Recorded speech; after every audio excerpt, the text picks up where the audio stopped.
तो hello student, यहाँ पे हिस्ट्री का क्वेश्चन पेपर लेके आ चुके हैं क्लास 11th के यानी कक्षा 11 के सभी स्टूडेंट के लेके आ चुके हैं। अर्धवार्षिक परीक्षा दिसंबर 2025 में देने वाले हैं, तो आपके लिए पे आ चुके हैं। देखिए सब्जेक्ट का कोड भी 3 से कैसे, तो यहाँ पे देखिए सबके सभी आर्ट्स स्टूडेंट के लिए सभी क्वेश्चन पेपर लेके आए हैं। तो चलिए बिना देखिए वीडियो को स्टार्ट कर लेते हैं। देखिए सबसे पहला क्वेश्चन क्या पूछा, सारे क्वेश्चन आज यहाँ पे 20 दिसंबर को एग्जाम में आने वाले हैं, तो 20 दिसंबर को डायरेक्टली एग्जाम में देखने को मिलेगा। तो चलिए सबसे पहले पहला क्वेश्चन कम से पूछ रहा है कि on the original of species पुस्तक किसने लिखी थी, तो किसने लिखी थी, तो यहाँ पे लिखा गया था, किनके द्वारा लिखा गया था, चार्ल्स डार्विन। किसके द्वारा, चार्ल्स डार्विन। ऑप्शन नंबर देखिए चार्ल्स डार्विन हो जाएगा, ऑप्शन नंबर पे बी राइट आंसर हो जाएगा। चलिए अगला क्वेश्चन देखते हैं। क्वेश्चन देखिए दो में देखिए हमसे क्या पूछा जा रहा है कि मेसोपोटामिया की यानी कि सभ्यता किस नदी के किनारे यानी कि विकसित हुई है, तो किस नदी के किनारे विकसित हुई है, देखिए इसको राइट आंसर हो जाएगा ऑप्शन नंबर बी, क्या हो जाएगा, दजला पराता हो जाएगा इसका राइट आंसर जाएगा। ठीक है, दलता यहाँ पे पराता हो जाएगा, यानी कि option number B right answer. Question number 3 निकम से पूछ रहा है कि मेसोपोटामिया की लिपि कैसी थी, तो मेसोपोटामिया की लिपि कैसी थी, एक प्रकार के देखिए ऑप्शन बी राइट आंसर हो जाएगा। क्या थी, कीला छर। क्या थी, कीला छर थी, ऑप्शन नंबर बी इसका राइट आंसर हो जाएगा। चलिए अगला क्वेश्चन देखते हैं। क्वेश्चन नंबर 4 में आप लोग ध्यान दिए, क्वेश्चन नंबर 4 में से क्या पूछ रहा है, और यहाँ पे आपको सब्जेक्टिव ऑब्जेक्टिव दोनों क्वेश्चन लेके आए इस वीडियो में। देखिए पहला चौथा में पूछ रहा है कि रोमन साम्राज्य के 3 महाद्वीपों में फैला था, वो कौन से थे, तो कौन से थे, तो जो पहला था ऑप्शन नंबर ए राइट हो जाएगा। क्या जाएगा, एशिया, अफ्रीका, यहाँ पे यूरोप थे, यानी कि option number A right answer हो जाएगा। तो ये को सब लोग राइट कर लीजिए। चलिए अगला क्वेश्चन के पाँचवें क्वेश्चन में 5 में है कि पैरागम्बर मोहम्मद साहब का जन्म कहाँ हुआ था, जब इनका जन्म कहाँ हुआ था, इनका जन्म यहाँ पे मक्का में हुआ था, option number B right answer हो जाएगा, मक्का में हो जाएगा। ठीक है, चलिए अगला क्वेश्चन देखिए। क्वेश्चन नंबर 6 में देखिए हमसे क्या पूछा जा रहा है कि संभवता का, ठीक है, संभवता का शब्द किससे उत्पत्ति किस भाषा से हुई है, इसका उत्पत्ति किस भाषा से हुई है, तो इसका भाषा लैटिन से हुई है। किस भाषा से हुई, लैटिन से हो जाएगा, ऑप्शन बी राइट आंसर हो जाएगा। तो ऑप्शन बी सही कर लेते हैं। देखिए क्वेश्चन में देखिए 7 में क्या पूछ रहा है कि यहाँ पे पुनः जागरण यानी कि पुनः जागरण यानी कि शुरुआत कब पर सर्वप्रथम कहाँ हुई थी, तो पुनः जागरण की सर्वप्रथम शुरुआत कहाँ हुई थी, तो इसका जो शुरुआत हुई थी यहाँ पे सबसे पहले यह इटली में हुई थी। कहाँ हुई थी, तो इटली में हुई थी, ऑप्शन नंबर पे हो जाएगा, ऑप्शन नंबर यहाँ पे बी ऑप्शन राइट है। चलिए क्वेश्चन देखते हैं। यहाँ पे देखिए हमसे पूछ रहा है कि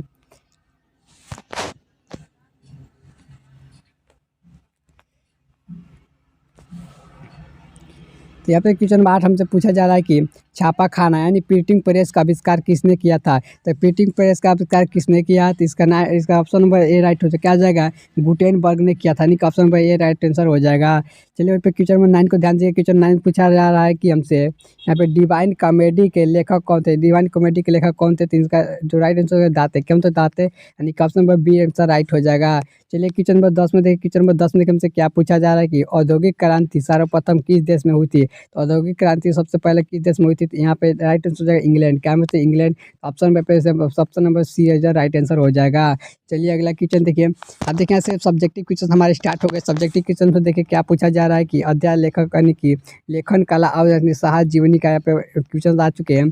तो देखिए पहला क्वेश्चन देखिए हमसे यहाँ पे क्या पूछा जा रहा है कि पूछ रहा है कि मेसोपोटामिया के किन दो नदियों के बीच स्थित था, तो किन दो नदी, उत्तर पर लिखेंगे कि मेसोपोटामिया यहाँ पे दजला यानी कि और फरात फरात नदियों के बीच स्थित था, तो इस प्रकार इसका आंसर लिख लेंगे।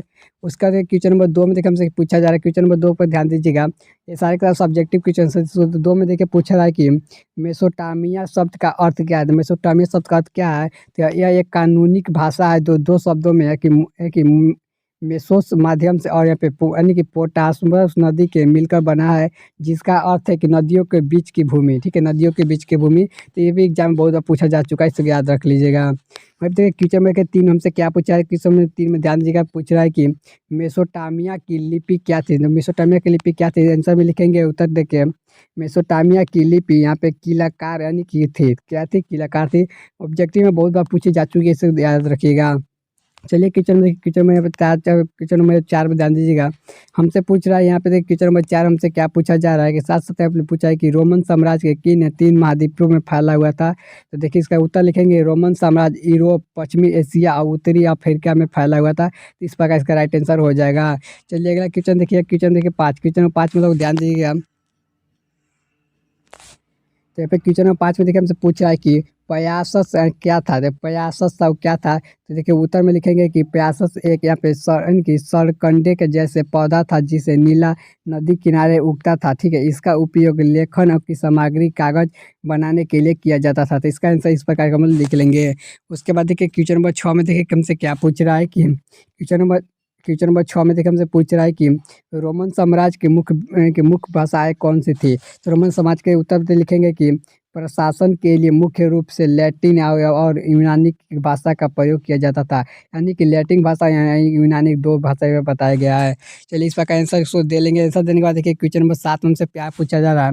7वां नंबर क्वेश्चन ध्यान दीजिएगा कि मध्यकालीन यूरोपीय समाज के 3 वर्ग में कौन-कौन थे? तो कौन-कौन थे? तो इसको उत्तर लिखेंगे कि पहला में था पादरी, दूसरे में था कि यहाँ पे अभिजाती वर्ग थे और तीसरे में थे कि यहाँ पे किसान वर्ग थे। तो तीनों इस प्रकार से हम लोग आंसर लिख लेंगे। चलिए अगला क्वेश्चन देखिए क्वेश्चन 8 में देखिए क्वेश्चन 8 में कि यहाँ पे फिफ्थ यानी कि फिफ्थ से क्या अभिप्राय है? यानी कि फिफ्थ से क्या अभिप्राय है? तो उत्तर में लिखेंगे लॉर्ड द्वारा नाइट यानी कि को दिया गया भूमि का टुकड़ा एक फीट कहलाता था। तो एक भूमि का टुकड़ा सा जो है का फीट कहलाता था। ठीक है, तो इस प्रकार का हम लोग आंसर दे दिए। आपके मैं सब्जेक्टिव का क्वेश्चंस लेकर आया हूँ। वीडियो को दोबारा अगर नहीं देखे हो तो देख लीजिएगा और सारे की वीडियो को देखिए क्योंकि आपको एग्जाम में डायरेक्टली आज देखने को मिलने वाले हैं। बिहार बोर्ड 2026 में अगर एग्जाम देने वाली थी, चैनल को सब्सक्राइब करके रख लीजिए क्योंकि आपको यहाँ पे फुली तैयारी कराए जाने वाले हैं।